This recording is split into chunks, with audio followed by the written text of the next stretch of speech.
Seat से पहली बार ऐसा हुआ था कि जब किसी पार्टी ने किसी महिला को चुनावी मैदान में उतारा गया था और उसके बाद फिर बाकी पार्टीज की ओर से भी महिला कैंडिडेट्स को चुनावी मैदान में उतारा गया। और सबसे बड़ी बात तो ये थी कि देवयानी राणा को वहां के जो युवा हैं वो एक आइडियल के तौर पर देखने लगे थे। और ऐसे में क्योंकि 42% के करीब वहां पर युवा आबादी है तो बीजेपी ने न सिर्फ सिंपैथी वोट को देखा होगा बल्कि बहुत सोच समझकर देवयानी राणा को चुनावी मैदान में उतारा था। हर लिहाज से, हर एस्पेक्ट से एक सूटेबल कैंडिडेट थी देवयानी राणा। और यही वजह थी कि नेशनल कॉन्फ्रेंस के चुनावी मैदान में होते हुए, जबकि परंपरागत सीट एक वक्त पर देवेंद्र राणा के पहले नगरोटा सीट नेशनल कॉन्फ्रेंस की रही है, देवयानी राणा को मुनासिब समझा, बीजेपी में उतारा, बीजेपी ने चुनावी मैदान में उतारा। तो फिर सिर्फ मोदी मैजिक नहीं हुआ, ये सिंपैथी वोट नहीं हुए, ये एक तरीके से सोचा समझा गैम्बिट था। देखिए तो जश्न शुरू हो चुका है अंकिता।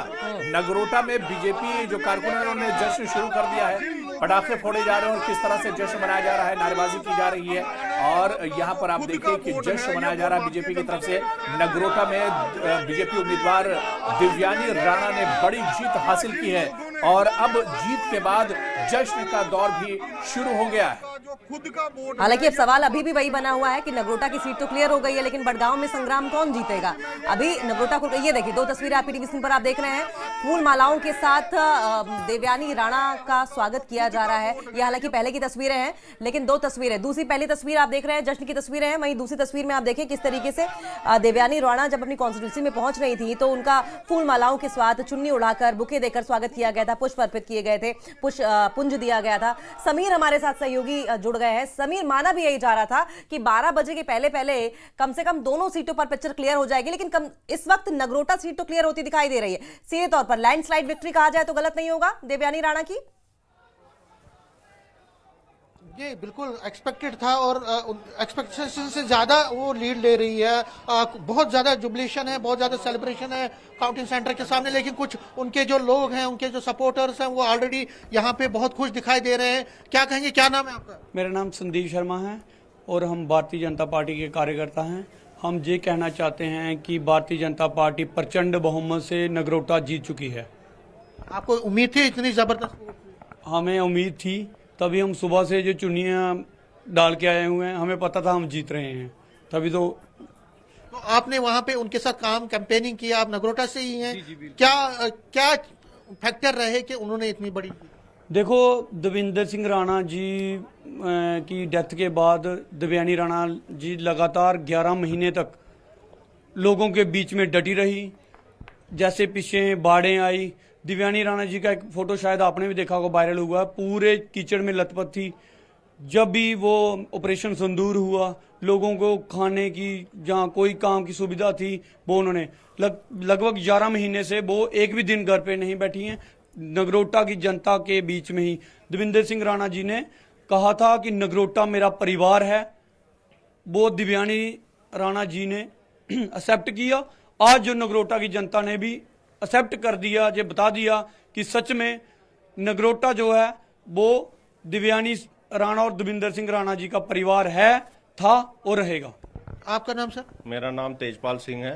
ये कहें आज तो बड़े मार्जिन से वो चुनाव जीत रही है। बिल्कुल बड़े मार्जिन से ये जीत फूल की है, ये जीत मेहनत की है जो देवयानी जी ने की। और सबसे बड़ी ये जीत राणा साहब की श्रद्धांजलि, जो राणा साहब को श्रद्धांजलि देनी थी नगरोटा ने, वो श्रद्धांजलि उन्होंने दी और उसका रिजल्ट हमारे सामने आया। क्या फैक्टर रहे, क्योंकि आपने काम किया वहाँ? फैक्टर तो सबसे बड़ा है कि जो पॉलिसीज हैं, जो बीजेपी की पॉलिसी फैक्टर है, देवयानी जी की मेहनत फैक्टर है, और राणा साहब का प्यार जो उन्होंने इन लोगों पे, अपना नगरोटा पे जो परिवार वो उन्होंने एक बनाया, वो फैक्टर, ये 3 फैक्टर है। आपका नाम? अनिल शर्मा।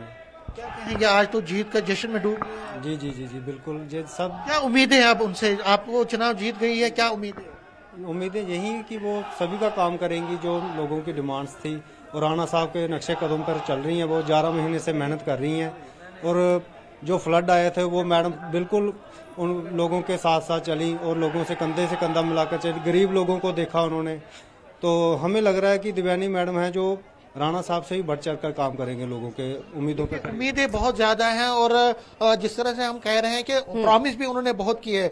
जब मैंने उनसे बात की, कई टाइम पे मैंने उनसे बात की, तो उन्होंने ये कहा कि वो चाहती हैं कि वो एक, क्योंकि वो फॉरेन में भी पढ़ी है और एक्सपोज है, उनको इकोनॉमिक एक्टिविटीज का, फाइनेंशियल का बहुत ज्यादा एक्टिव था, तो वो कह रही थी कि ग्रास रूट लेवल पे जो रूरल एरियाज में जो इकोनॉमिक डेवलपमेंट है उसको किस तरह से करना है, स्किल डेवलपमेंट का किस तरह से प्रमोट करना है, स्किल एजुकेशन को किस तरह से प्रमोट करना है। वो चाहेंगी कि अगर वो जीतती हैं तो गांव में, जो देहातों में, वहां पे जो युवा है उनको किस तरह से इकोनॉमिक सेक्टर में, उनको इंडस्ट्रियल सेक्टर में किस तरह से उनको बढ़ाए, उनको आगे करे, वो उनका एक रहेगा, एक फोकस रहेगा। और जो वुमेन एम्पावरमेंट है उस और पर ये उनका बहुत बड़ी बात है focus रहेगा। समीर कि पिता के गुजर जाने के बावजूद 11 महीने से लगातार जिस तरीके से जनता बता रही है कि वो ग्राउंड पे डटी रही, काम करती रही, और संभवतः इसी का फल है कि आज वो जीत कर, बम्पर वोट उन्हें मिले, जीत कर चुनावी मैदान में उतरी। और इस बीच हमारे साथ आरएस पठानिया बीजेपी से हमारे साथ जुड़ गए हैं और हमारे साथ पीडीपी से फयाज अहमद मीर भी जुड़े हुए हैं। आप दोनों का बहुत बहुत स्वागत है। लेकिन आरएस पठानिया जी, बहुत बहुत मुबारक हो आपको, नगरोटा बीजेपी के खाते में गई है।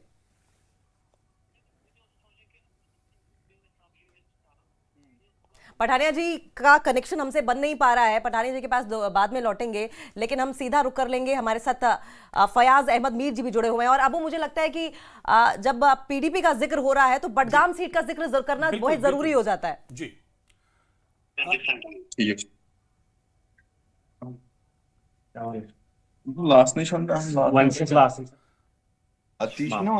फयाज मीर जी, हमारी आवाज आप तक पहुंच रही है? बिल्कुल बिल्कुल जी। फयाज मीर जी, आप पीडीपी उम्मीदवार, और ये बड़ी खबर, बडगाम में 5वें राउंड की काउंटिंग पूरी हो गई है। पीडीपी उम्मीदवार 1600 वोटों से आगे चल रहे हैं। बडगाम की बात कर रहे हैं। पीडीपी के आगा सैयद मुंतजिर इस वक्त बढ़त बनाए हुए हैं बडगाम सीट से, जहां पर 5वें राउंड की काउंटिंग पूरी हो गई। और उधर नगरोटा में दिव्यानी राणा ने शानदार जीत दर्ज की है। नगरोटा में बीजेपी की दिव्यानी राणा जीत गई हैं। तो बडगाम में 5वें राउंड की काउंटिंग पूरी हो चुकी है। यानी कि नगरोटा की पिक्चर क्लियर है और बडगांव पर अभी सस्पेंस बरकरार है। और 5वें राउंड की अगर बात करें तो 5वें राउंड में अभी भी पीडीपी आगे चल रही है, आगा मुंतजर आगे दिखाई दे रहे हैं। वहीं अगर चौथे राउंड की बात करें तो चौथे राउंड में अबू, आपको याद होगा कि 1100 वोटों से आगे चल रही थी पीडीपी। पहले राउंड में ही सिर्फ नेशनल कॉन्फ्रेंस बाजी मार पाई थी, आगे चल रही थी, लेकिन उसके बाद से लगातार बढ़त बनाए हुए पीडीपी। और यही हाल रहा, अगर 3 से 4 और राउंड बढ़ते रहे और पीडीपी जो है वो वोट बढ़त बनाए रही, तो संभवतः ये जो सीट है, जो पॉलिटिकल पंडित कह रहे हैं, वो पीडीपी के खाते में जाएगी। नेशनल कॉन्फ्रेंस को एक बड़ा झटका लगेगा। बिल्कुल। और पीडीपी के एमएलए फयाज अहमद मीर जी हमारे साथ जुड़े हुए हैं। फयाज साहब, मेरी आवाज आप तक पहुंच रही है? जी जी जी जी। बडगाम से आपके लिए, यानी पीडीपी के लिए अच्छी खबर आ रही है। पीडीपी के उम्मीदवार 5वें राउंड के बाद 1600 वोटों से बढ़त बनाए हुए हैं, क्या कुछ कहना चाहेंगे? बिल्कुल, पहले 2 राउंड में जो नेशनल कॉन्फ्रेंस के उम्मीदवार की बढ़ोतरी थी, अब जो 3 राउंड और हो गए तो उसमें जो है हमारे उम्मीदवार जो आगा मुंतजिर साहब है जी लीड कर रहे हैं। और इंशाल्लाह हमें उम्मीद है कि आगे भी जो बाकी जो अभी 8-10 राउंड बाकी है उनमें भी इंशाल्लाह हम ठीक ठाक लीड ले लेंगे और जीत इंशाल्लाह हमारी होगी। लेकिन फयाज अहमद मीर साहब, हम पहले भी जब हमारी बात हुई है इस मसले को लेकर, आप लोग बहुत कॉन्फिडेंट दिखाई देते रहे हैं, बावजूद इसके कि ये नेशनल कॉन्फ्रेंस की परंपरागत सीट रही है। सर, ये कॉन्फिडेंस कहां से आ रहा था? कुछ तो वजहें होंगी, कुछ तो आपने नोटिस किया होगा ग्राउंड पर कि आप बहुत कॉन्फिडेंट थे कि हम ही जीतेंगे। देखिए, ये जो आपने बिल्कुल सही फरमाया, ये जो सीट बडगाम की सीट थी, अगर हम देखें पिछले 50 साल को नजर में रखकर, ये जो सीट है ये हर वक्त जो है नेशनल कॉन्फ्रेंस ने ही जीती थी। और पिछले असेंबली इलेक्शन में यहाँ से जो हमारे मिनिस्टर साहब है उमर अब्दुल्ला साहब खड़े थे, उन्होंने 2 सीटों पे इलेक्शन लड़ा था और इस सीट पे उनकी जीत हुई थी। 1 साल सरकार यहाँ पे आज 13 महीने हो गए और इन 13 महीनों में जो इस सरकार की कारकर्दगी रही है उसका जवाब है। क्योंकि ये आपने देखा कि इस 1 साल में जो इन्होंने वादे किए थे इलेक्शन से पहले लोगों के साथ, उनमें से एक भी वादा इन्होंने पूरा नहीं किया। और आज जब उसी सीट पे जहां उमर अब्दुल्ला साहब ने इनके साथ बहुत सारे वादे किए थे और वो चीफ मिनिस्टर भी बने इनकी वजह से, उसके बावजूद इस एरिया में कोई भी विकास नहीं हुआ। और आज लोग निकले और जो हम कह रहे थे, हमारी पार्टी लीडरशिप जो पहले कह रहे थे कि ये बिल्कुल झूठे वादे हैं, और आज लोगों ने, मुझे लगता है कि इंशाल्लाह जो आप देख रहे हैं 5वें राउंड में हमारी जो लीड हो रही है, आगे भी इंशाल्लाह और ये उसी का जवाब है। लेकिन फयाज अहमद मीर साहब, अभी हम हमारे दूसरे गेस्ट के पास जाएंगे, लेकिन आपको नगरोटा सीट के बारे में भी जानकारी मिली होगी। वो सीट भी नेशनल कॉन्फ्रेंस के हाथ से निकल गई है सर, इस पर कोई कमेंट आपका? बिल्कुल, नगरोटा सीट तो पहले ही बीजेपी के खाते में ही थी। जो वहां पे कैंडिडेट थे पिछले बार, ये राणा साहब, तो आज उनकी बेटी वहां से लड़ रही है। ये तो कंफर्म ही था, कुदरती उन्होंने काम भी किया है अच्छा वहां पे। पहले भी वो नेशनल कॉन्फ्रेंस की तरफ से वहां पे एमएलए थे, तो फिर बीजेपी में आए तो वहां भी उन्होंने जीत दर्ज की थी। तो आज वहां से जो है, वहां से तो बीजेपी के हक में ही वो सीट जारी है। ठीक है। तो ये बिल्कुल जो है, जो राणा साहब थे उन्होंने बड़ा अच्छा काम किया है वहां पे। तो उसी को मद्देनजर रखकर वहां के जो वोटर्स हैं, उन्होंने उसको मद्देनजर रखकर उसकी बेटी को वो वोट दिया। ठीक है, फयाज अहमद मीर साहब आप हमारे साथ बने रहिए। हमारे साथ आरएस पठानिया साहब जुड़े हुए हैं, हालांकि उनका कनेक्शन बार बार आ रहा है जा रहा है, लेकिन फिर भी एक बार रुक करने की कोशिश करेंगे, उनसे रिएक्शन लेंगे। आरएस पठानिया साहब, अगर आप तक हमारी आवाज पहुंच जा रही है तो सबसे पहले तो हमारा मुबारकबाद जो है वो कबूल करें। नगरोटा सीट जैसा कि आपने प्रिडिक्ट भी किया था, एक्सपेक्टेड भी था, सीधा बीजेपी के खाते में गई है सर। जी जी, मेरा आवाज कैरी हो रहा है पूरा प्रॉपर? बिल्कुल आ रही है सर। जी बिल्कुल जी। आपने ठीक कहा, नगरोटा भारतीय जनता पार्टी के पाले में बिल्कुल साफ और स्पष्ट, और बडगाम जो है डामाडोल है, और जो बडगाम के जो पेन्स हैं वो नेशनल कॉन्फ्रेंस के विरुद्ध हैं। हालांकि we don't have anything to rejoice, हमें को लेना देना नहीं पीपल्स डेमोक्रेटिक पार्टी से, लेकिन कम से कम जो हमारा व्यू पॉइंट, हमारा जो कंसिडर्ड एक जो स्टैंड है कि नेशनल कॉन्फ्रेंस झूठ फरेब और सिर्फ सब्ज बाग के नाम पे एक जम्मू कश्मीर में इकदार में आई, एक साल में किसी भी कमिटमेंट, किसी भी अपनी गारंटी को पूरा करने में नेशनल कॉन्फ्रेंस विफल रही। और जो बडगाम से ही जो इनके पूर्व में एमएलए, अभी मेंबर पार्लियामेंट, उन्होंने भी यही बात उठाई। इनके एक सीनियर एक मेंबर पार्लियामेंट हैं अनंतनाग राजौरी पुंछ से, उन्होंने भी कुछ मिलता जुलता बयान दिया, और आज जनता ने भी हमारे ताल में लाई है, इसकी खुशी है।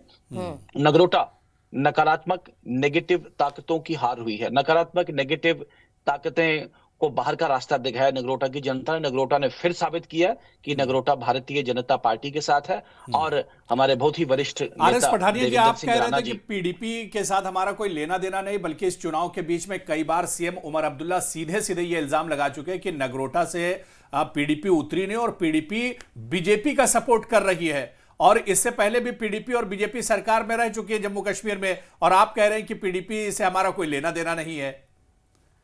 जी मैं पीडीपी के साथ तो 2014 में सरकार में रहे, नेशनल कॉन्फ्रेंस के साथ तो दिल्ली में हमारा अलायंस तकरीबन 2000 में रहा। आज से इनसे पीडीपी का अलायंस है तकरीबन 15 वर्ष पहले हमारा अलायंस था। उमर अब्दुल्ला साहब अटल बिहारी वाजपेयी जी की सरकार में मंत्री थे दिल्ली में, तो वो एक पार्ट है।